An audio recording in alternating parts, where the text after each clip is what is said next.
শিখতে শিখতে এতটাই ফ্যাশনেবল হয়েছি, মহিলারা কাপড় পরার পরেও তাদের বডি দেখা যায়। নবীজি বলেছে যে নারী পোশাক পরার পরেও তার অঙ্গ দেখা যায়, সেই নারীটা উলঙ্গিনী, ল্যাংটা। নাউজুবিল্লাহ, নাউজুবিল্লাহ বলেন না?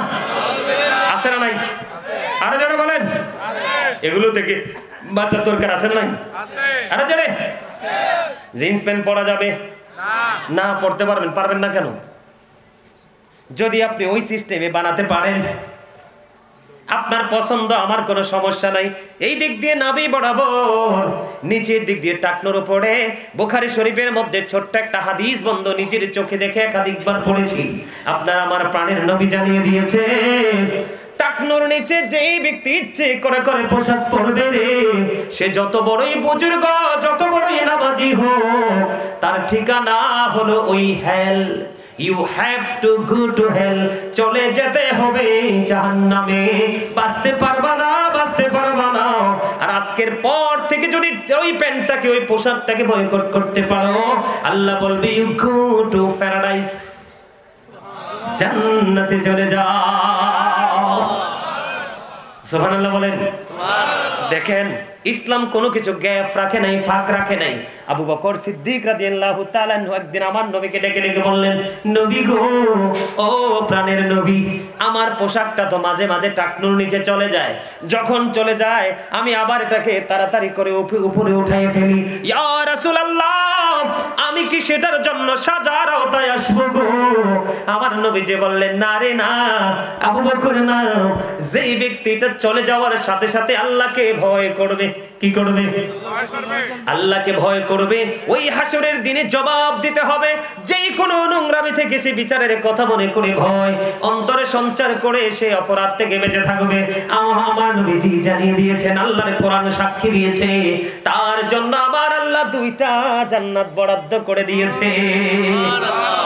আর জোরে সুবহানাল্লাহ। বন্ধুরে আমার, এই জন্য আমি আপনাদেরকে বলে দেই, জিন্স প্যান্ট পরতে পারবেন। আবু বকর সিদ্দিক যখন প্রশ্ন করলেন, নবীজি বললেন, উঠানোর সাথে সাথে তুমি সাজা থেকে মুক্ত হয়ে যাবা। ওই ব্যক্তির জন্য কোনো সাজা নাই। আপনি প্যান্ট পরেন, ট্রাউজার পরেন, লুঙ্গি বলেন, পায়জামা বলেন, যেটাই আপনি পরেন, আপনি শরীয়ত সম্মত পরেন, আল্লাহ পাইবেন, দেখতেও সুন্দর লাগে। দেখবেন অনেক সময় দেখবেন অফিসিয়াল ম্যান, যারা অফিসিয়াল জব করে, দেখবেন তারা গলায় টাই ঝুলায়, উপরে প্যান্টটা নাভি বরাবর, টাকনুর নিচে দেখবেন প্যান্টটা, উপরে একটা ব্লেজার লাগায় অথবা কোটি লাগায়, দেখবেন এদের কি হিরোর মতো দেখা যায়। কথা বলেন না কেন? আজকের পর একটু ফলো করবেন, দেখবেন তাদেরকে কত স্মার্ট দেখা যায়। আর যেগুলো প্যান্টটা নিচের দিকে ঝুলে ঝুলে থাকে, পায়ের প্যানের নিচটা মুড়ার নিচে চলে যায়, এদেরকে দেখলে একটু কি জানি মনে হয়, বলবো না, সেটা খুব নোংরা একটা ভাষা, সেদিকে বলবো না। আপনাদেরকে শুধু এইটুকু বলবো, এই অভিশপ্ত পোশাক থেকে বাঁচতে হবে এবং নামাজের ক্ষেত্রে 100% সেটাকে বয়কট করতে হবে। এই বেঈমানেরা কৌশল করে আমাদের হাত থেকে মেসওয়াক নিয়ে গেছে, ব্রাশ দিয়ে দিয়েছে। কথা বলেন না কেন? কৌশল করে আমাদের বাড়ির ফুরকানিয়া মাদ্রাসার দরজায় তালা ঝুলিয়ে দিয়েছে। ওই ভোর রাত্রিতে প্রস্তুতি নিতে হয়, কিন্ডারগার্টেন প্রকাশ করে দিয়েছে। আমাদের শরীয়ত সম্মত পোশাককে কেড়ে নিয়ে বন্ধু গন্ডারের চামড়ার মতো জিন্স প্যান্ট আবিষ্কার করে দিয়েছে। ঠিক কিনা বলেন? এমনি করে করে কৌশল করে করে মুসলমানের মুসলমানিত্ব হরণ করে নিচ্ছে, শুধু দুইটা টাকার লোভ দেখায়। বন্ধু, আমি আপনাদেরকে বলে দিতে চাই, এই গেল একটা সাবজেক্ট। আর একটা হলো আমাদের মনোযোগের বিষয়। নামাজের মধ্যে আমাদের কোনো মনোযোগ থাকে না, এই কারণে নামাজ দিয়ে আমরা কোনো বেনিফিশিয়ারি হতে পারি না। কথা কি বুঝতে পারছেন? আপনারা সত্যিকারের বেনিফিশিয়ারি হতে পেরেছেন? পারেননি। নামাজ পড়ছেন ঠিকই, উপযুক্ত মেয়ের বিয়ে হয় না, উপযুক্ত ছেলের চাকরি হয় না। ঠিক কিনা বলেন? ছেলে বিদেশ গিয়ে অসুস্থতা কাটে না, অথচ আমার নবী বলেছেন, আমার নবীজি জানিয়ে দিয়েছেন, প্রতি রাত গভীর রজনীতে তাহাজ্জুদের নামাজ পড়ো, তোমার মধ্যে কোনো ধরনের কোনো রোগ থাকবে না।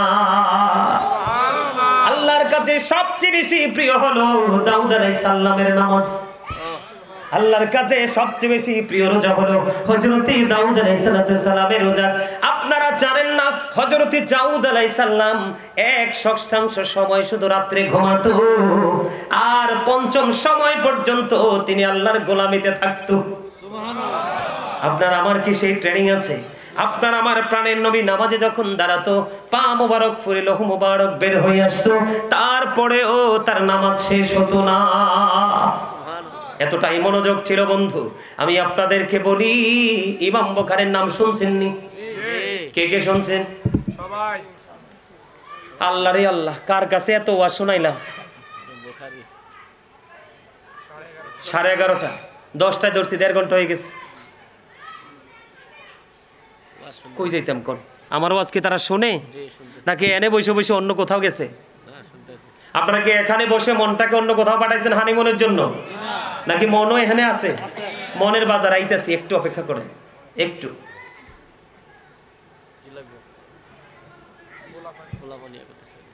এই জালিবেত নিয়ে যান, এই লাল মিয়া ভাই জালিবেত নিয়ে যান, একটু পাড়ি দেন। একটারে বাড়ি দিলে দেখবেন সব পালাইছে। জালিবেত নেন। আমি আবার এইসব ক্ষেত্রে ছোট বড়, এইসব ক্ষেত্রে আবার ছোট বড় যাচাই বাছাই করা যায় না। সে চুপ করে থাকা লাগবে এইটা বুঝে না, কথা খাওয়া যাবে এটা বুঝে কেমনে? কথা কন না কেন? 2টা বাড়ি দেওয়ার দরকার না? চিকন চিবা দিয়া 2টা কয়টা? দেখুন অটো বন্ধ হয়ে গেছে। আমার দিকে তাকান বন্ধু, ইমাম বুখারী কেমন নামাজ পড়েছেন মনোযোগের ক্ষেত্রে। উনি একদিন নামাজরত অবস্থায়, বেঙ্গলের নাম শুনছেননি? এটা পানির নিচেও ঢুকে কামড়ায়। আমার একবার কামড়াইছিল, ও মারে মা শেষ হয়ে যাইতেন, এমন কামড়াইছে। আশেপাশের মানুষ তাড়াতাড়ি ধোঁয়া দিয়া বাঁচাইছে, এত বিষাক্ত। ইমাম বুখারী নামাজে দাঁড়াইল। নামাজ শেষ করার পরে ওনার ছাত্রকে বলল, আমার পাঞ্জাবিটা একটু উঠাও না। উঠে দেখো, উঠাইয়া চাইয়া দেখি ইমাম বুখারীর পিঠটার মধ্যে ওই বেঙ্গল বিষাক্ত পোকা 10টা কামড় দিয়েছে। ছাত্র ডাক দিয়া বলে, হুজুর কেমন করে নামাজ পড়েছেন গো? এত বিষাক্ত পোকা 1টা 2টা না, 10টা কামড় দিয়েছে। ইমাম বুখারী একটা ডাক দিয়ে বলে, আমি নামাজে যখন দাঁড়িয়েছি রে, কোরআন তেলাওয়াত যখন শুরু করেছি, এটাতে এত বেশি মজা পেয়েছি, আমার কাছে বিষাক্ত পোকার কামড়ে বিষ আমি অনুভবই করতে পারি না। আল্লাহু আকবার, নারে রিসালাত, ইয়া রাসূলুল্লাহ, নারে গাউসিয়া, ইয়া রাসূলুল্লাহ, আহলে সুন্নাত ওয়াল জামাআহ, জিন্দাবাদ জিন্দাবাদ। আলহামদুলিল্লাহ বলেন না? আলহামদুলিল্লাহ। আপনারা কি সত্যি মজা পান? আমার ওয়াজে যদি আপনারা মজা না পান, তাহলে আমি ব্যর্থ। পান একদম রিয়েল, যে হুজুর আপনার কথাগুলো আমার হৃদয়ে গাচ্ছে, আমি সেটিং করতেছি হৃদয় রাজ্যে, এরকম কে আজ 2-1 জন হাত তোলেন তো দেখি। আলহামদুলিল্লাহ আলহামদুলিল্লাহ, হাত নামান। আমি খুশি হয়েছি। আল্লাহ তুমি খুশি হও, কবুল করে নাও। আমিন সুম্মা আমিন। জোরে বলেন না আমিন। বন্ধুরে আমার, আমি যদি আপনাদেরকে বলি আল্লাহর বুজুর্গ লোক এসাম ইবনে ইউসুফ হাতিম ইবনে আসামকে প্রশ্ন করেছেন, খেয়াল করবেন। আমি এখন কিছু কিছু ইমাম সাহেবের তামসা দেখলেও হাসি, আমাদের সুন্নি জামাতের কথা কই। কিছু কিছু ইমাম সাহেবের তামসা দেখলে আমি হাসি রে বন্ধু। বিশেষ করে জুমার নামাজ যখন পড়তে যাই, মাঝে মাঝে দেখি আমার এত তাড়াতাড়ি করে সুন্নাত পড়ার পরেও ইমাম সাহেবের সাথে দৌড়াইয়া পারি না। আমার নামাজ চলে, ইমাম সাহেব বাকি কাজ করে, খাবারের ডেগের সামনে চলে যায়। আছে না নাই? মেন মাইন্ডটাকে কিভাবে চেঞ্জ করতে হবে আপনাদেরকে বলি। এসাম ইবনে ইউসুফ হাতাম ইবনে আসিমকে প্রশ্ন করলেন, আপনি কেমন করে নামাজ পড়েন আমাকে একটু বলুন। এবার তিনি উত্তর দিলেন, আমি যখন নামাজে দাঁড়াই রে, আমার কাছে মনে হয় খানায় কাবা যেন আমার চোখের সামনে, আমি যেন খানায় কাবার সামনে দাঁড়িয়েছি। আমার কাছে মনে হয় আমি যখন ডান দিকে তাকাই গো, মনে হয় ডান দিকে যেন আমার জান্নাত অবস্থিত। আমি যখন বাম দিকে তাকাই, বাম দিকে তাকাইলে দেখি আমার কাছে মনে হয় রে, আমার বাম দিকে যেন জাহান্নাম অবস্থিত। আমি যেই জায়গায় দাঁড়িয়েছি, আমার কাছে মনে হয় আমি ফুলসিরাতের ফুলটার উপর আমি দাঁড়াইছি। একটু যদি 19-20 হয় রে, আমি ফুলচেরাতের পোলের নিচে চলে যাব। তার মানে আমি নামাজে যদি একটুখানি গাফিলতি করি, নামাজের প্রতি যদি একটুখানি আমি অবহেলা করি রে, ওই যে আল্লাহ বলেছেন ফাওয়াইলুল লিল মুসাল্লিন, ঠিক কিনা বলেন? অমনোযোগী নামাজীদের জন্য ওই যে সাজা বরাদ্দ করেছেন, ওই জায়গার অন্তর্ভুক্ত হয়ে যাব। ফুলচেরাত মানে তিনি এটাই বুঝিয়েছেন বন্ধু। আমার কাছে মনে হয় আমার পিছনে আজরাইল দাঁড়ানো, আজকের নামাজটা আমার জীবনের শেষ নামাজ। আমার কাছে মনে হয় রে, সালামটা ফিরাইতে দেরি, আজরাইল আমার প্রাণ পাখি কেড়ে নিতে দেরি করবে না। জোরে জোরে বলেন আল্লাহু আকবার।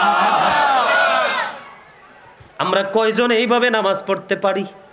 আমরা নামাজে যখন দাঁড়াই, পৃথিবীর সকল চিন্তা আমাদের মাথার মধ্যে চলে আসে বন্ধু। আবু বকর সিদ্দিক রাদিয়াল্লাহু তাআলা আনহুর জীবনী থেকে একটা তথ্য আমি আপনাদেরকে দেব। আবু বকর সিদ্দিক রাদিয়াল্লাহু তাআলা আনহু তিনি দিনের জন্য এত বেশি পাগল হয়ে গেল, পাগল হইতে হইতে হইতে হইতে বন্ধু একেবারে দুস্থ হয়ে গেল। তার একটা প্রমাণ বন্ধু, সম্ভবত আমি আপনাদেরকে বলবো, সম্ভবত খন্দক যুদ্ধের না জানি হুনাইনের যুদ্ধের পরবক্ষণে দুটোর একটা হবে। আমার নবীজি একদিন সাহাবায়ে কেরামদেরকে বললেন কিছু দান করার জন্য। খেয়াল করবেন, হযরত ওমর ডেকে ডেকে বলতেছে, আমার জীবনে কোনোদিন আমি আবু বকরকে হারাতে পারি নাই। আজকে আমার কাছে দৌলত আছে। কি আছে? আমার কাছে দৌলত আছে। আজকে নবীজি বলেছে দৌলত দান করার জন্য, আমি দান করে আবু বকরকে হারাবো। এবার কি করলেন? দুইজনই ওনার দৌলত নিয়ে আমার নবীজির দরবারে এসে হাজির হয়ে গেল। আমার নবীজির দরবারে আসতে দেরি, আমার নবীজিকে যখন বলল, নবীজি বলতে দেরি ওমরকে প্রশ্ন করলো, ওমর তুমি কি নিয়ে এসেছো ইয়া রাসূলুল্লাহ? আমার যা ছিল আমি অর্ধাংশ নিয়ে এসেছি। তোমার ফ্যামিলির জন্য কি রেখেছো? ফ্যামিলির জন্য আমি আর অর্ধাংশ রেখে এসেছি। এবার আবু বকরকে প্রশ্ন করলেন আমার নবী, আবু বকর আপনি কি নিয়ে এসেছেন? আবু বকর একটা ডাক দিয়ে বলল, ইয়া রাসূলুল্লাহ, ইয়া হাবিবাল্লাহ, নবী গো, ও প্রাণের নবী, আমার কাছে যেইটুকু ছিল আমি সবটুকু নিয়ে এসেছি। তুমি আর তোমার ফ্যামিলির জন্য কি রেখেছো? এবার আবু বকর ডাক দিয়ে বললেন, ইয়া রাসূলুল্লাহ, আমি আমার ফ্যামিলির জন্য আল্লাহ এবং আল্লাহর হাবিবকে রেখে এসেছি। বন্ধু এবার হযরত ওমর চিন্তা করে আর বলে, রে আমার মনে হয় আর কোনোদিন আমি আবু বকরকে হারাতে পারবো না। আবু বকরকে হারানো কোনোভাবেই সম্ভব না।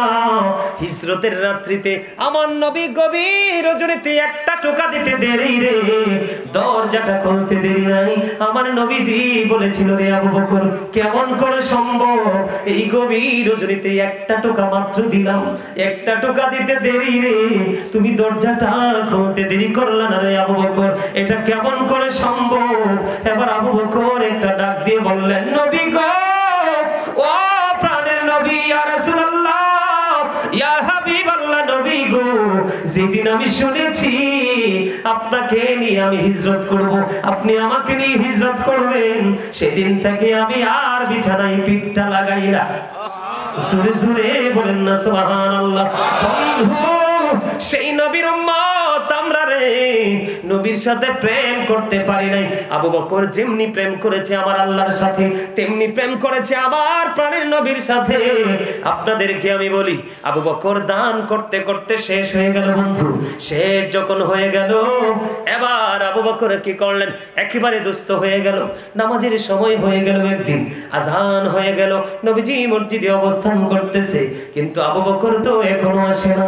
আবু বকর যেতে একটু দেরি হয়ে গেল। আমার নবীজি একটা ডাক দিয়ে বললেন, রে আবু বকর, আমি থাকা অবস্থায় এই অবস্থা, আমি চলে গেলে না জানি কি হবে। আসলে মূলত আমার নবী খবরটা জানে কি জানে না? আমার নবী জানে রে, আমার নবীর জানার মধ্যে কোনো সন্দেহ নেই। এবার বন্ধু তাড়াতাড়ি করে নামাজ পড়লো। নামাজ পড়ার পরে যখন আবু বকরের জন্য নবীজি দোয়া করে দিল, নবীজি বের হলো, নবীজির পবিত্র পা মোবারক, কদম মোবারক বের করতে দেরি, চাইয়া দেখে রে হযরত জিবরাইল আলাইহিস সালাম খেজুর পাতার পোশাক পরে আমার নবীর সামনে। আমার নবীজি প্রশ্ন করলেন, রে আবু বকর, ও জিবরাইল আপনার শরীরের মধ্যে খেজুর পাতার পোশাক কেন দেখা যায়? এবার আবু বকরের দিকে ইঙ্গিত করে বললেন, জিবরাইল আলাইহিস সালাম, ইয়া রাসূলুল্লাহ, আপনি আবু বকরের দিকে তাকায় দেখেন গো নবী, আবু বকরের শরীরে খেজুর পাতার পোশাক। আবু বকর যখন খেজুর পাতার পোশাক বানাইলো, আমার আল্লাহ আসমানের সকল ফেরেশতাকে ডেকে ডেকে বলল, আসমানের সকল ফেরেশতাকে ডেকে ডেকে বলল, আজকে আমার আবু বকরের সম্মানার্থে সবাই খেজুর পাতার পোশাক পরো। এটা কেন বললো বন্ধু? আবু বকরের কাছে কোনো কাপড় নাই, শরীরের মধ্যে ছোট্ট একটা জামা, ঘরে আছে তার বালিশের কাবার, বালিশের কাবার দুইটা ছিঁড়ে ফেললো, এই শরীরের জামার সাথে যুক্ত করলো খেজুর পাতাকে। তিনি সুতা হিসাবে, খেজুর কাটাকে তিনি সুই হিসাবে ব্যবহার করে জামাটা বানাইয়া জোড়া লাগাইয়া তৈরি করে তিনি নামাজ পড়তে গেল। এরপরেও তিনি নামাজ ছাড়ে নাই। যখন আবু বকর এই খেজুর পাতার পোশাক বানায়, আমার আল্লাহ ডাইকা ডাইকা বলে, রে আসমানের ফেরেশতারা, ও ফেরেশতারা, তোমাদেরকে বলি, আমার আবু বকরের সম্মানার্থে আজকে খেজুর পাতার পোশাক পরো। এই জন্য জিবরাইল খেজুর পাতার পোশাক পরে পৃথিবীর জমিনে, জোরে বলেন না সুবহানাল্লাহ। নামাজ পড়ার মতো যদি পড়তে পারেন বন্ধু, তাহলে আল্লাহ যে ওয়াদা করেছে সে ওয়াদাবদ্ধ সেই পুরস্কার পাবেন। যদি নামাজ পড়তে পরিপূর্ণভাবে না পড়তে পারেন, কখনোই বন্ধু ধন্য হতে পারবেন না। আল্লাহ রাসূল বলে দিয়েছে, হাদিস শরীফের মধ্যে এসেছে, কারো বাড়ির আঙ্গিনায় যদি একটা কূপ থাকে, প্রতিদিন যদি কূপের মধ্যে কেউ 5 বার গোসল করে, তার ময়লা থাকবে না। 5 বার গোসল করলে যেমনি ময়লা থাকে না, ওই ঈসা নবী যে প্র্যাকটিক্যালি দৃশ্যটা দেখেছিল, সেটার যে বন্ধু পরিপূর্ণ রূপ ওই হাদিস শরীফ। আমার নবীজি বলেছে, আল্লাহর বান্দা যখন 5 ওয়াক্ত নামাজ সঠিকভাবে পড়বে, ওই বন্ধু 5 ওয়াক্ত নামাজের কারণে তার আমলনামা থেকে সবগুলো গুনাহ ঝরে পড়ে যাবে। আর জোরে বলেন না সুবহানাল্লাহ। তাহলে নামাজ পড়ার দরকার আছে নি? এত বেশি আছে। তবে বেশি বেশি করে তাহাজ্জুদ পড়বেন। কি করবেন? কাল হাসরের দিন আহ্বানকারী আহ্বান করতে থাকবে, কে রে গভীর রাত্রে উঠে নামাজ পড়েছিলা? নবীজি বলেছেন, হাদিস শরীফের মধ্যে এসেছে, অল্প সংখ্যক লোক দাঁড়াবে, একেবারে অল্প সংখ্যক লোক দাঁড়াবে। যখন এই অল্প সংখ্যক লোক দাঁড়াবে, ওই লোকগুলো দাঁড়ানোর সঙ্গে সঙ্গে বন্ধু বিনা হিসাবে ওই ব্যক্তিগুলো যারা দাঁড়াবে, তাদেরকে বিনা হিসাবে জান্নাতে যাওয়ার অর্ডার দিয়ে দিবে। আর বাকি সবাইকে হিসাবের জন্য প্রস্তুত নিতে হবে। আর জোরে বলেন না সুবহানাল্লাহ। আর একটু জোরে বলেন সুবহানাল্লাহ। সহজ মনে করছেন? আল্লাহ রাসূল বলেছেন, অল্প সংখ্যক মানুষ দাঁড়াবে, ওদেরকে অর্ডার দিবে, তোমরা বিনা হিসাবে জান্নাতে চলে যাও। তারা বিনা হিসাবে জান্নাতে চলে যাবে, আর বাকি লোকগুলো হিসাবের জন্য প্রস্তুত হবে। 5 ওয়াক্ত নামাজ ঠিকভাবে পড়বেন।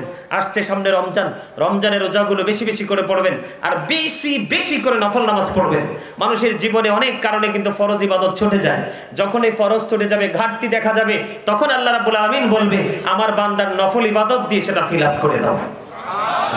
সুবহানাল্লাহ। তাহলে আমরা নফল ইবাদত বেশি বেশি করবো তো? যদি না করি, ঠিকানা কোথায়? জাহান্নামে। জাহান্নাম কি শুরুই হবে? না বন্ধু, তিলে তিলে বন্ধু। আমি আপনাদেরকে আজকে একটা আয়াত নিয়েছি, আমি প্রায় ওয়াজে আয়াতটা তেলাওয়াত করি, বর্তমান প্রেক্ষাপট ভালো নাই জন্য।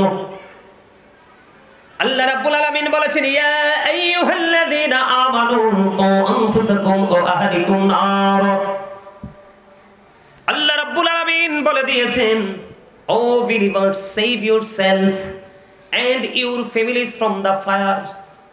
আল্লাহ বলেছে, ইমানদারদেরকে ডেকে ডেকে বলেছে, তুমি জাহান্নাম থেকে বাঁচো এবং তোমার পরিবারকেও জাহান্নাম থেকে বাঁচাও।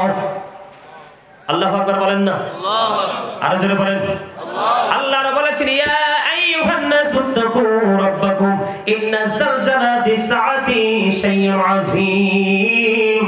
আসরিও আল্লাহ রাব্বুল আলামিন মানুষকে ডেকে ডেকে বলেছে, মানুষ তোমরা আল্লাহকে ভয় করো, তোমার রবকে কি করো? ভয় করো। নিশ্চয়ই ওই কিয়ামতের দিনের কম্পন অত্যন্ত ভয়ঙ্কর। বলেছে কে? এটা অত্যন্ত ভয়ঙ্কর একটা ব্যাপার। কিন্তু আল্লাহ যাকে চাইবে তার জন্য কোনোভাবে এটা ভয়ঙ্কর হবে না, এটা হবে তার জন্য নিয়ামত। আর বলুন সুবহানাল্লাহ। আপনারা কি বিরক্ত হচ্ছেন? ওয়াজ শেষ করে দিব নাকি আরেকটু করব? জান্নাত জাহান্নাম নিয়ে একটু ওয়াজের দরকার আসেনি? আপনারা সবাই শুনতে রাজি? আরো জোরে। আমার আল্লাহ আল্লাহ আল্লাহ ও আল্লাহ আল্লাহ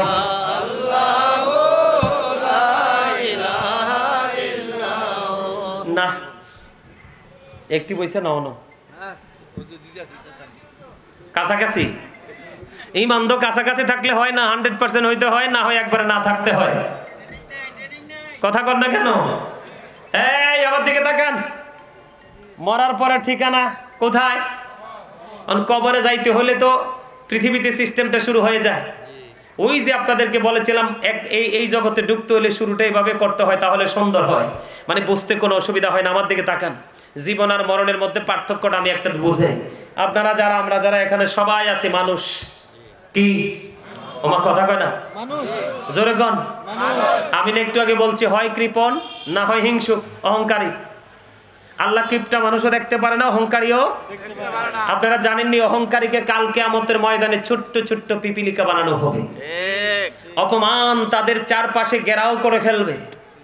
অর্ডার দিতে দেরি বাউলাস নামক জাহান্নামের দিকে টেনে হেসড়ে নিয়ে যাবে, শুধুমাত্র অহংকার করার কারণে। অহংকার করবেন না ছাড়বেন? মুখটা খুলে কথা বলেন, জবানের হক আদায় করেন। সম্মানিত উপস্থিতি, মানুষ কি এই মানুষকে আল্লাহর কোরআনের ভাষায় আল্লাহ কখনো বলেছেন ইয়া আইয়ুহান নাস, আবার কখনো বলেছেন ইয়া আইয়ুহাল ইনসান। ইংলিশে যদি বলি কখনো বলা হয় ম্যান, আবার কখনো বলা হয় পারসন। এটা হলো মাথা থেকে পা পর্যন্ত বডি স্ট্রাকচারটা। এই মানুষটার ভিতরে আরেকটা মানুষ আছে, সেটাকে বাংলাতে বলা হয় আত্মা, আরবিতে বলা হয় রূহ, ইংলিশে এটাকে বলা হয় সোল। আল্লাহ বলেছেন say the soul is the order of my lord, only রূহ মিন আমরি রব্বি, first tense, present tense, future tense.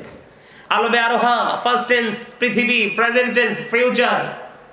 কবর হলো কি ফিউচার টেন্স, ঠিক কিনা বলেন? কথা বুঝবেন, আমার দিকে তাকান। যেদিন রুহের জগতে, দেহটা বাবা মার মাঝে, সেদিন কিন্তু আপনি আমি ছিলাম না। যখন বাবা মায়ের মধ্যে মায়ের ওদরে যখন আপনার আমার রুহুটা রুহের জগৎ থেকে ঢুকলো, তখনই আপনি আমি মানুষ। দুনিয়ায় আসার পরে 7 দিনের দিন নাম রাখলো, চুল কামাইলো, আকিকা দিল, অনেক কিছুই করলো না? তখন যেই নাম রাখা হয়েছে সেই নামে আমরা এখনো পর্যন্ত চলছি। কিন্তু চলতে চলতে চলতে চলতে হঠাৎ করে জীবনের সীমানা একদিন শেষ হয়ে যাবে, থমকে দাঁড়িয়ে যাব। সেই দিনটা হলো কি আপনার আমার পৃথিবীর শেষ দিন, ফিউচারের প্রথম দিন। মৃত্যুর পরের জীবনটা কিন্তু ভবিষ্যতের জীবন শুরু হয়। সেই দিন আপনার আমার দেহ না থাকার কারণে যেমনি একদিন মানুষ ছিলাম না, দেহ আর আত্মা মিলার পরে মানুষ হইছে, আরেকদিন দেহ থেকে রুহুটা বের হয়ে যাবে, সেদিন আপনি আমি মানুষ থাকবো। সেদিন নামের আগে যুক্ত হবে মরহুম।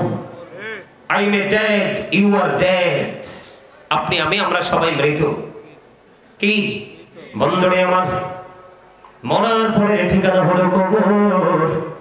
আপনার আমার প্রাণের নবী অত্যন্ত চমৎকার ভাবে বলে দিয়েছেন, আল কবরু রাওজাতুম মিন রিয়াদিল জান্নাতি ওয়া হুফরাতুম মিন হুফারিন নার।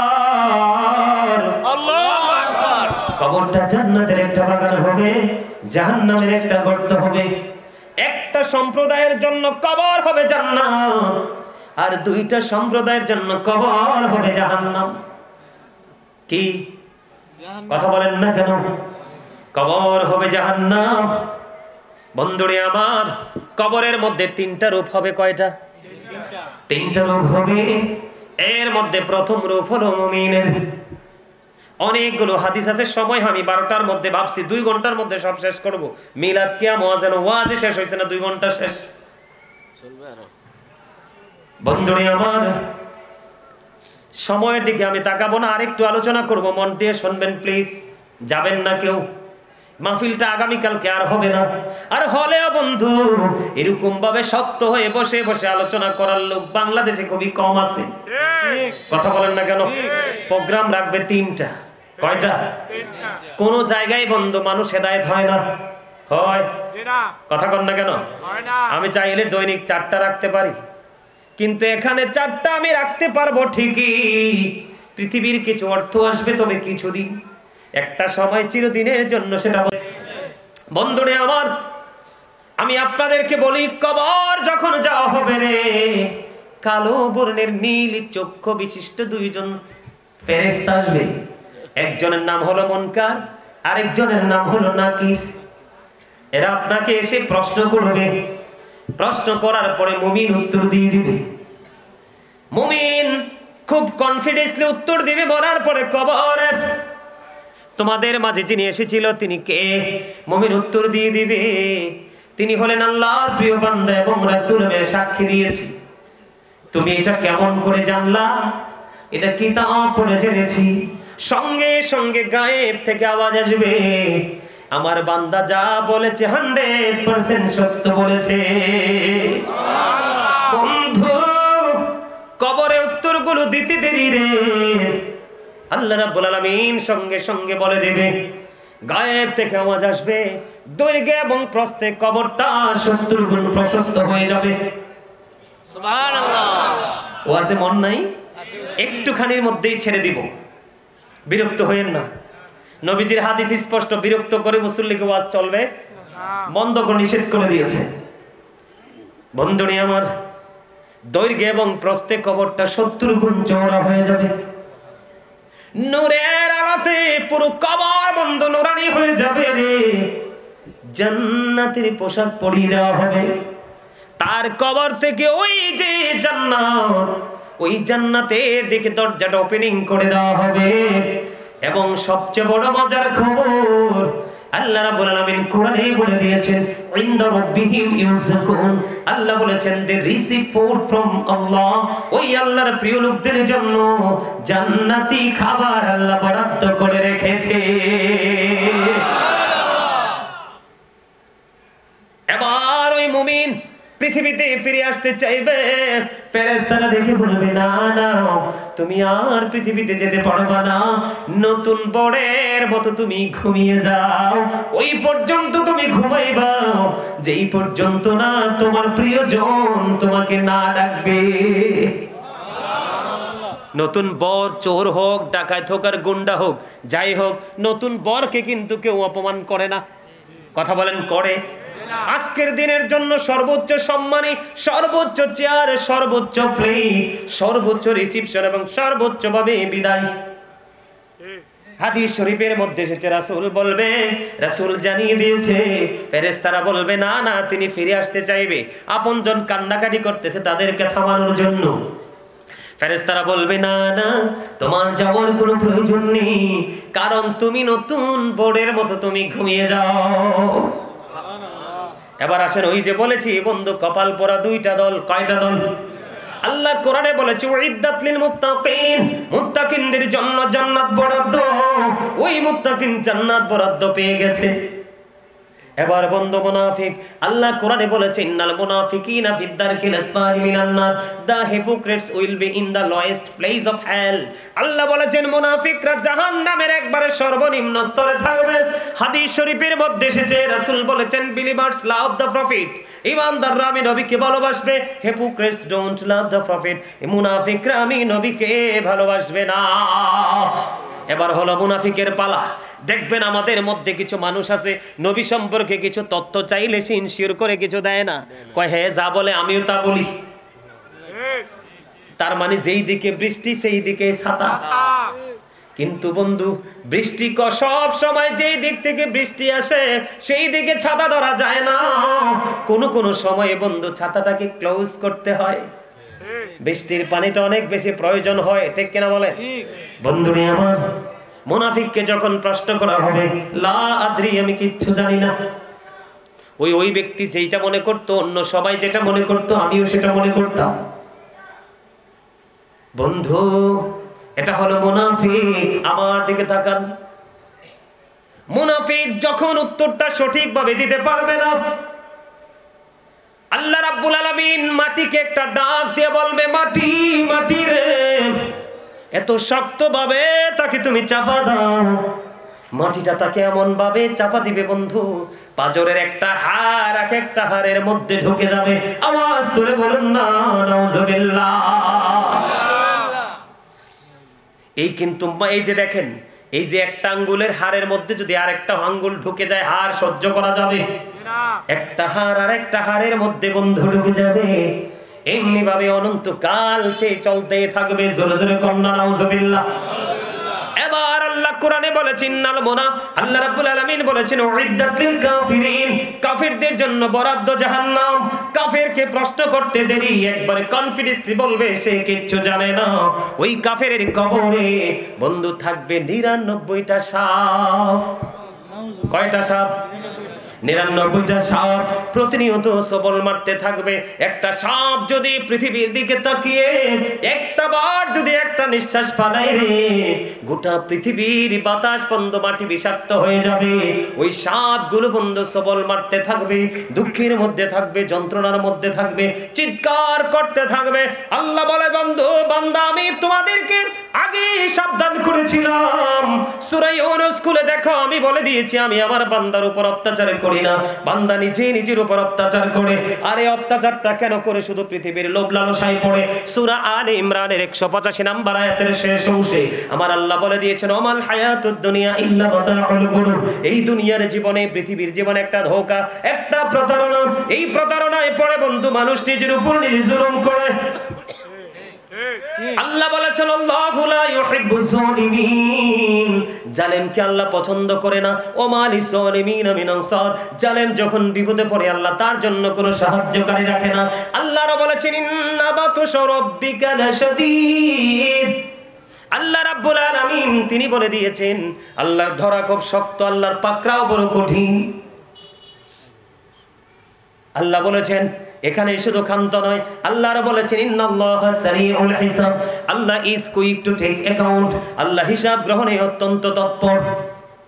আল্লাহ রাব্বুল আলামিন আরো বলে দিয়েছেন লা ইয়ামুতু, আল্লাহ বলেছেন people will not die that day, সেদিন মানুষ মরতে পারবে না।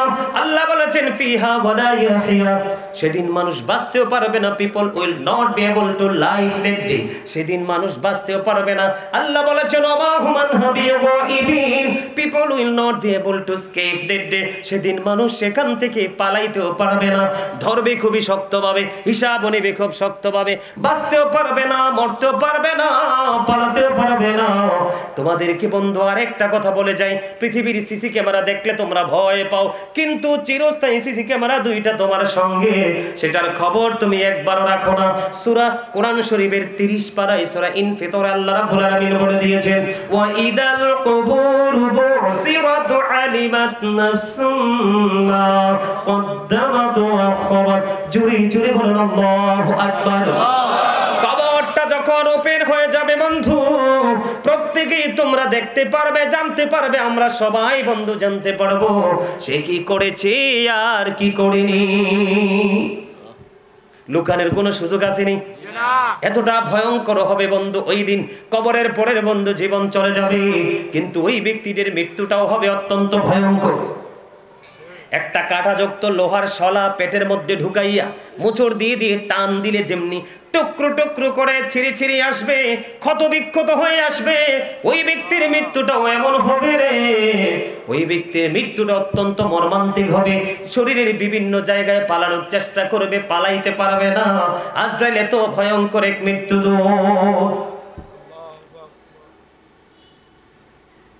বন্ধুরে আমার। কবর চলতে থাকলো, আযাব চলতে থাকলো, চলতে চলতে চলতে চলতে আমাদেরকে একদিন কিয়ামতের দিনের মুখোমুখি হতে হবে, ঠিক কিনা বলেন? আপনারা কিয়ামতের দিন সম্পর্কে ছোট্ট করে বলি, আপনারা কোরআন শরীফের 30 পারা সূরা ইনফিতরে শুরুতে আল্লাহ রাব্বুল আলামিন বলে দিয়েছেন ইদাস সামাউ ফাতারাত ওয়া ইদাল কাওয়াকিবু ইনতাসারাত ওয়া ইদাল বিহারু ফুজ্জিরাত وَإِذَا الْقُبُورُ بُعْثِرَتْ عَلِمَتْ نَفْسٌ مَا قَدَّمَتْ وَأَخَّرَتْ। জোরে জোরে বলুন আল্লাহু আকবার। আকাশটা যখন কি হয়ে যাবে, ভেঙে যাবে, তারকাগুলো বিক্ষিপ্ত হয়ে ঝরে ঝরে পড়বে, সমুদ্র উদ্বেলিত হয়ে যাবে, কবরটা ওপেন হয়ে যাবে, তখনই আপনার আমার জীবনের সকল কর্মগুলো দৃশ্যমান থাকবে। বলেছে কে? আল্লাহ। কথা বলে না কেন? আল্লাহ রাব্বুল আলামিন। বাঁচার কোনো উপায় আসেনি? আপনি কি জানেন মা আয়েশা কাঁদতেছে একদিন, আমার রাসূল বলতেছে, আয়েশা রে তুমি কাঁদো কেন? কই কান্দি নবী গো, জাহান্নামের কথা, পরকালের কথা ভেবে কান্দি, কিয়ামতের কথা ভেবে কান্দি। ইয়া রাসূলুল্লাহ, ওই কিয়ামতের দিন, ওই ভয়ঙ্কর দিন আপনারা কি আপনাদের ফ্যামিলি, পরিবার, আপন স্বজনের কথা মনে রাখবেন?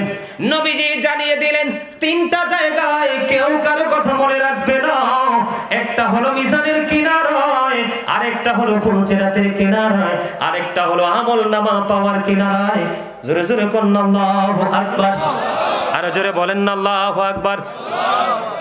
নারে তাকবীর, আল্লাহু আকবার। নারে রিসালাত, ইয়া রাসূলুল্লাহ। নারে গাউসিয়া, ইয়া রাসূলুল্লাহ। শাহেনশাহ মদিনা জিন্দাবাদ। হযরত মাওলানা গাজী সুলাইমান আল কাদরি সাহেব জিন্দাবাদ, জিন্দাবাদ।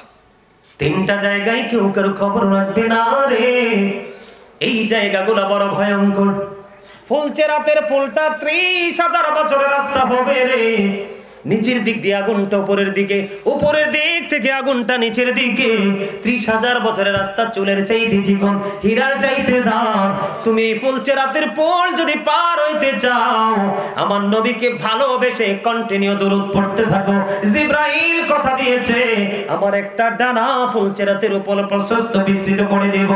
মদিনাওয়ালার পাগল রে, ওই ডানার উপরে করে তুমি ফুলসিরাত পার হয়ে যাবে। জোরে জোরে কন্যা সুবহানাল্লাহ। এদিক দিয়ে নবীজি বলেছে, জুমার দিনে কেউ যদি 80 বার নবীর ভালোবেসে দরুদ পড়তে পারো, 80 বছরের সগীরা গুনাহ আমার আল্লাহ মাফ করে দিবে।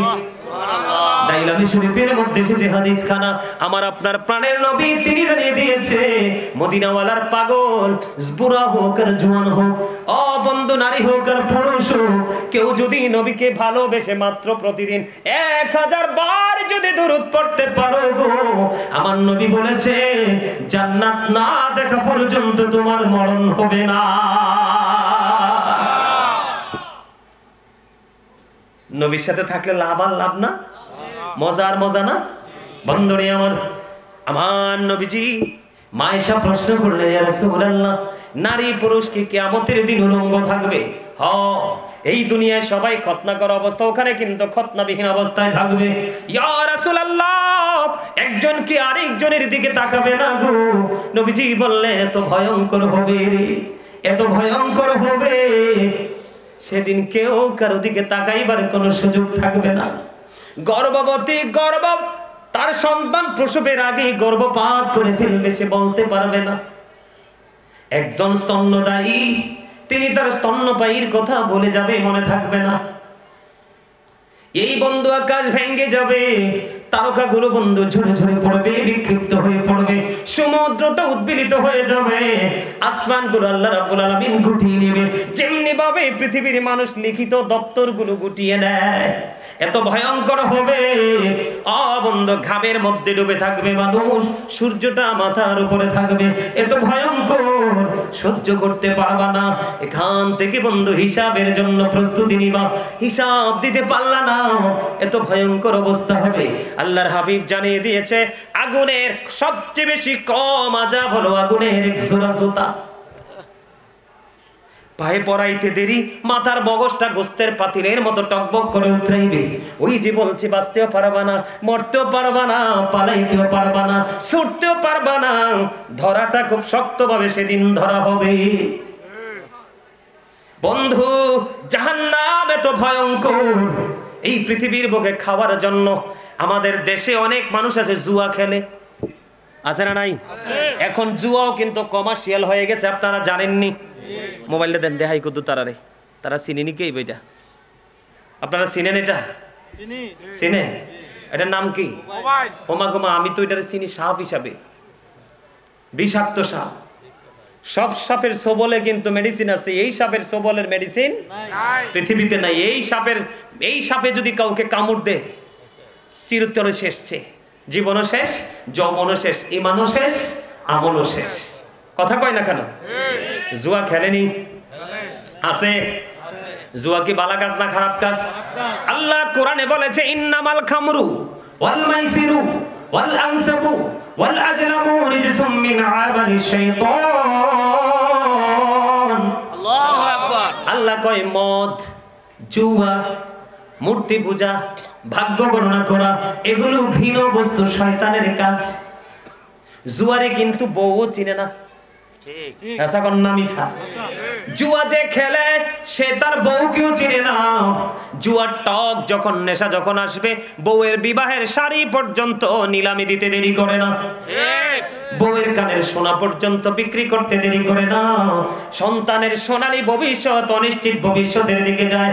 একটা ছেলে ইটালি থাকে, আমার ভক্ত, কয় হুজুর ইটালি থাকি, বাড়িতে অনেক সম্পত্তি, বাবা জুয়া খেলে। জুয়া খেলতে খেলতে খেলতে খেলতে আমাদের অনেক সম্পত্তি বাবা ধ্বংস করে দিয়েছে।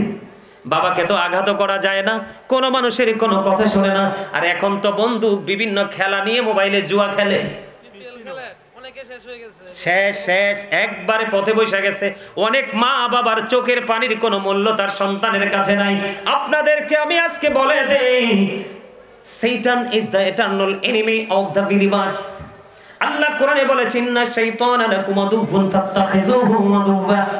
ঠিক কিনা বলেন? শয়তান ইমানদারদের প্রকাশ্য শত্রু, তাকে শত্রু বলে গণ্য করো। আমি বলি বন্ধু, Satan is the eternal enemy of the believers. ইমানদারদের প্রকাশ্য শত্রু হলো কি? বেঈমানেরা এবং শয়তান। কথা কয় না কেন? কিন্তু পাক্কা ইমানদার যারা, তাদের সম্পর্কে আল্লাহ বলেছেন ইন্না কাইদা শাইতানি কানা দাঈফা। আল্লাহ বলেছেন শয়তান ডিসিপশন ইজ ভেরি উইক। আল্লাহ বলেছেন শয়তানের ধোঁকা মুমিনের জন্য একেবারে দুর্বল, হাজার চেষ্টা করেও মুমিনকে আটকাতে পারে না। আমি বলবো বন্ধু, আজকের এই মাহফিল থেকে কখনো কোনো মুমিন শয়তানের তালে পড়ে কখনোই সে নোংরা কাজে যুক্ত হতে পারে না। এটার জন্য বাবা মাও দোষ আছে, এটার জন্য বাবা মারও দোষ আছে। বিশ্বাস করেন কিনা জানি না। আমি যদি আমার ভাষায় বলি, every parent should take care their children very carefully. প্রত্যেকটা পিতামাতার উচিত তাদের সন্তানের দায়িত্ব যত্ন সহকারে পালন করা। এবং আমি যদি সন্তান হিসেবে বলি, we should Obi our parents. আমাদের প্রত্যেকের উচিত আমাদের পিতামাতাকে মান্য করা। ঠিক না? ঠিক। আরো জোরে বন্ধুরে আমার ছোট্ট একটা হাদিস ঢুকাই। আল্লাহর হাবিব বলেছেন আদিবু আওলাদাকুম আলা থালাতি খিসালিন হুব্বি নবীকুম ওয়া হুব্বি আহলি বাইতিহি ওয়া আলা কিরাতিল কুরআন। রাসূল বলেছে তোমরা তোমাদের সন্তানদেরকে তিনটি বিষয় শেখাও। হুব্বি নবীকুম, teach the love of the prophet, ওয়া হুব্বি আহলি বাইতিহি, নবীর পরিবারের ভালোবাসা, টিচ ফ্যামিলি লাভ। তারপরে বলেছেন ওয়া আলা কিরাতিল কুরআন, learn to recite the holy Quran. তোমরা নামাজ তোমরা কি করো? নবীর প্রেম শেখাও, নবীর পরিবারের প্রেম শেখাও এবং কোরআন তেলাওয়াত শেখাও। তাহলে সন্তান কখনোই লাঞ্ছিত হয় না। আপনি তো এখন সন্তানকে মার বিয়ে পড়ান না, আপনার সন্তানকে ইংলিশম্যান বানাতে চান। সন্তান মানুষ হবে কি করে? ট্রেনিং তো দেন না। ভালো পড়ার জন্য চিরতরে বাবা মার কাছ থেকে দূরে সরাই দেন। আছে না নাই? আমি সেই দিকে যাচ্ছি না, তবে এই বিষয়ে আলোচনা করলে বন্ধু, আমাকে যদি একটা বিষয় দেওয়া হতো যে হুজুর আজকে কোন পাপের কোন সাজা, এই বিষয় নিয়ে আলোচনা করবেন, তাহলে বন্ধু আজকে বর্তমানে প্রেক্ষাপটে যে নোংরামি সবগুলো নিয়ে আলোচনা করতাম। কিন্তু আজকে আমি একেবারে সবগুলো একত্রিত করে করছি। জাহান্নামের মধ্যে সবচেয়ে আযাব হলো আগুনের এক জোড়া জুতা। জাহান্নামী যারা মদ খায়, ঘুষ খায়, সুদ খায়, নারীর সাথে খারাপ কাজ করে, এমনি করে সামাজিক যত নোংরা কাজ, ইসলাম বিদ্বেষী কাজ, সবগুলো মানুষকে একত্রিত করে বলি, তোমরা মনে করো না জাহান্নামে পড়ে গেলে তোমরা বেঁচে যাবে। আল্লাহ রাব্বুল আলামিন জাহান্নামীদের জন্য খাবার বরাদ্দ করে রাখছে। ওই খাবারটার নাম হলো বন্ধু তিনাতুল খাবাল। ইয়া রাসূলুল্লাহ, তিনাতুল খাবালটা কি? আমার নবীজি বলেছেন জাহান্নামী পাপী যারা নিকৃষ্ট মানুষ, কাফের, বেঈমান, মুশরিক, মুনাফিকদের জন্য এই খাবার বরাদ্দ করা, এটার নাম হলো তিনাতুল খাবাল। ইয়া রাসূলুল্লাহ, তিনাতুল খাবালটা কি? আমার নবীজি বললেন এই তিনাতুল খাবালটা হলো আরেকটা জাহান্নামীর নিংড়ানো রক্তপুঁজ। খাইতে পারবেন? সম্ভব? কথা বলেন, পারবেন? এখানেই শুধু ক্ষান্ত নয়, আপনার প্রাণীর তৃষ্ণা লেগেছে, পানি পান করতে হবে। কি করতে হবে? আল্লাহর হাবিব জানিয়ে দিয়েছে, বান্দারে এতটাই হতভাগা তোরা, এতটাই কপাল পোড়া তোরা, আজকে যে যুবক তোমরাই জান্নাতের বাগানে এসেছো, আল্লাহর গোলামি করার জন্য শিক্ষা অর্জন করতে এসেছো, আগামী দিন থেকে আমলগুলো করবার সিদ্ধান্ত নিয়েছো, আজকে আমি আর জীবনে দেখা হোক বা না হোক মনে রেখো, কাল হাসরের ময়দানে আজকের পরের থেকে যদি তোমাদের লাইফ স্টাইলটাকে তোমরা চেঞ্জ করতে পারো, আমার নবীর হাদিস অনুযায়ী ওই যে বলেছি কিয়ামতের দিনের ভয়ঙ্করতা তোমাকে পাবে না, হাসরের ময়দানের বিপদ তোমাকে পাবে না, ওই দিন আল্লাহর আরশের ছায়ার নিচে তোমাদের জায়গা হবে। সুবহানাল্লাহ। বলেছে কে? আমার দিকে তাকান। পাপী জাহান্নামীরা পানির তৃষ্ণায় পাগল পারা হয়ে যাবে, পানি খুঁজতে থাকবে। বন্ধু আল্লাহর হাবিব বলছে, টেনশন করো না, পানির ব্যবস্থা আছে। ইয়া রাসূলুল্লাহ, পানিটা কেমন গো? পানিটা এত বেশি উত্তপ্ত হবে, এত বেশি গরম হবে, পানিটা মাথা দিয়ে ঢেলে দেওয়া হবে। হাদিস শরীফের মধ্যে আসছে, মাথা থেকে বেয়ে বেয়ে এটা পেটের মধ্যে ঢুকবে, পেটের মধ্যে ঢুকার পরে সব কিছু কিটা লিকুইড করে ফেলবে। বুঝেননি? নরম জুস দেখছেন না, ম্যাঙ্গো জুস, ফ্রুটিকা দেখছেন না, এইরকম জুসের মতো হয়ে যাবে। আপনার পেটে যা কিছু আছে সবগুলো নিচে দিয়ে বেয়ে বেয়ে পড়বে। ওই যে বলেছি, চিৎকার করবা, হাহাকার করবা। আল্লাহ বলেছে, লা ইয়ামুতু, আর মরতে পারবা না, ফিহা ওয়ালা ইয়াহইয়া, আর বাঁচতে পারবা না, ওয়া মা হুম আনহা বিগাইবিন, পালাইতেও পারবা না। এবার আসেন বন্ধু, জাহান্নামটা কেমন? হযরতে আবু হুরায়রা রাদিয়াল্লাহু তাআলা আনহু থেকে বর্ণিত, জাহান্নামটা এতটা ভয়ঙ্কর, 1000 বছর আল্লাহ তাপ দিলেন, আগুনের রং হলো লাল, আরো 1000 বছর তাপ দিলেন, রং হলো সাদা, আরো 1000 বছর তাপ দিয়েছেন, রং হয়েছে কালো। এই জাহান্নামটা বরাদ্দ করা আছে, মোমের মতো গলে যাবে পুরো বডিটা, আবার এটা পরিপূর্ণ হবে, আবার গলতে থাকবে। এই ভয়ঙ্কর বিপদ থেকে বাঁচার জন্য একটা মাত্র রাস্তা, মদিনাওয়ালার প্রেম। এই প্রেম ছাড়া বাঁচার কোনো উপায় নাই। সম্মানিত উপস্থিতি, আর আলোচনা করবো না, অনেক লম্বা সময় হয়ে গেছে, আর সম্ভব না, প্রতিদিন ওয়াজ করতে হয়। আপনারা 5 ওয়াক্ত নামাজ পড়বেন, হালাল পথে রোজগার করবেন। আজকে যে মাহফিলের অবস্থা দেখেছি আমি, সেইভাবে জীবনও এইভাবে মাহফিলিয়া করবেন না। সময় আছে, আপনারা কেউ যাইেন না, আপনাদের জন্য তাবারুকের ব্যবস্থা করা আছে। আপনাদের সবাইকে আমি বিনীতভাবে অনুরোধ করব, আপনারা সকলে 5 ওয়াক্ত নামাজ পড়বেন, হালাল পথে রোজগার করবেন, মা বাবার সাথে ভালো আচরণ করবেন, সামাজিক বন্ধনে আবদ্ধ হয়ে থাকবেন। আবার যদি কখনো দেখা হয় আপনাদেরকে শারীরিক, এখনকার মানুষ বেশিরভাগ শারীরিক মানসিকভাবে অসুস্থ, আজকে খেয়াল করে আসছিলাম, অনেক সময় লাগবে, প্রায় আরো 1.5 ঘন্টা সময় লাগবে। আপনার শারীরিক সুস্থতার জন্য আপনাদেরকে আমি আজকে কিছু সাজেশন দিয়ে যাইতাম। যদি না পায়, কখনো দেখা না হয়, আপনারা অনলাইন থেকে খুঁজে নেবেন, হয়তো আগামীকালকে আলোচনাটা আমি করে ফেলবো। আমি এই আলোচনাটা খুব বেশি প্রয়োজন, আমি করব, যদি আপনারা অনলাইনে আমার থেকে খুঁজে বের করে শুনবেন। সম্মানিত উপস্থিতি, আমি সবাইকে বিনীতভাবে অনুরোধ করব, 5 ওয়াক্ত নামাজ পড়বেন, হালাল পথে রোজগার করবেন, সামাজিক বন্ধনে আবদ্ধ হয়ে জীবনযাপন করবেন, সুদ, ঘুষ, অন্যায়, অত্যাচার, ব্যভিচার, জুলুম, মানে পরের হক মারা থেকে 100% দূরে থাকবেন। পরের হকের যদি আপনার কাছে পরে যদি হক পাওনা না থাকে, আপনার আমলটা যদি অল্প হয়, তারপরও বাঁচার রাস্তা আছে। আর যদি আপনি পরের হক খেয়ে যদি অত বড় হবেন, আল্লাহওয়ালা বুজুর্গই হন না কেন, আপনার জীবনে সফলতার কোনো সম্ভাবনা নেই। সম্মানিত উপস্থিতি, অনেক আলোচনা করেছি, কষ্ট পেয়ে থাকে আল্লাহর রাস্তায় ক্ষমা করে দিবেন। যদি ভালো লেগে থাকে, কথাগুলোর উপর ভিত্তি করে আমল করার চেষ্টা করবেন। আমার আল্লাহ আল্লাহ আল্লাহ, লা ইলাহা ইল্লাহু, আল্লাহ আল্লাহ আল্লাহ, আপন নূর দিয়া আল্লাহ করিয়া সৃজন, আরশের পরে কুরসির তরে রাখিলেন গোপন নবীজি।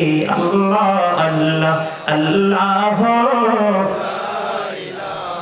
আল্লাহ, মনটাই আমার চাই যে শুধু যেতে মদিনা,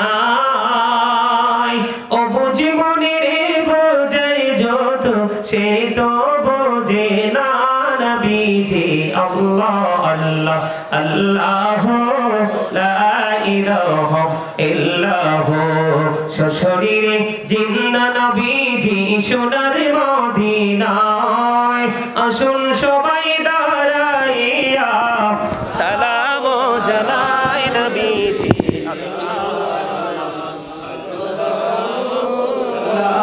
इलाहा इल्लल्लाहु या नबी सलाम अलैका या रसूल सलाम अलैका या हबीब सलाम अलैका सल्लल्लाहु अलैका सय्यदी या रसूल अल्लाह व या हबीब अल्लाह नबी गो मदीना হইতে সব কিছুই পায়ে দেখিতে মনের লাশ তোমরে লইলে গো আপন করে আনবি মোহাম্মদে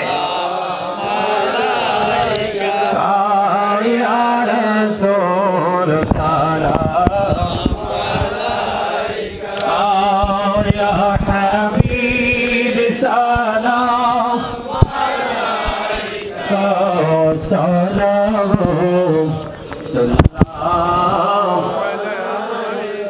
عود جهانير بادشاہ کندیری طائفے রাস্তার কিনারে কেন যে মারলো কাফেরে আয়া নাই তাদের অন্তরে ইয়া নবী সালাম আলাইকা ইয়া রাসূল সালাম আলাইকা يا حبيب سلام عليك سلام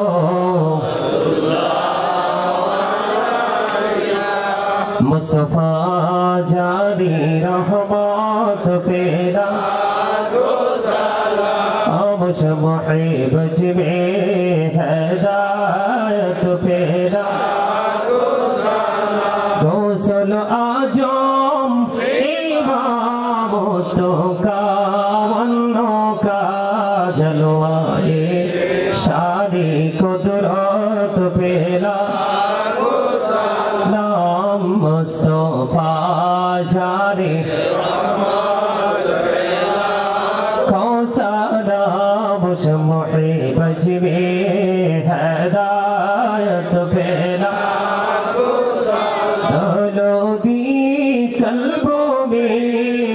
मोते मुस्तफा है कि मोते आला हुजरत पेरा हम मुस्तफा जानी रहमत पेरा लाम शमही बज में हदायत पेरा बलग العلا بكماله كشف الدجى بجماله حسنت جميع خصاله صلى عليه وآله